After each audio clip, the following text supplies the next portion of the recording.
Lahore high court کا ایک بڑا اور اہم فیصلہ سامنے آیا ہے جو عام شہریوں کے لیے نہایت اہمیت رکھتا ہے۔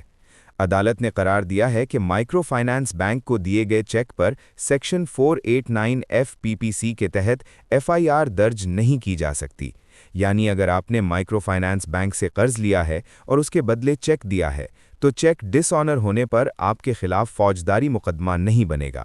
عدالت کے مطابق ایسے معاملات پر financial institutions recovery of finances ordinance 2001 لاگو ہوتا ہے، جس کے تحت صرف بینکنگ کورٹ پاکستان کو اختیار حاصل ہے۔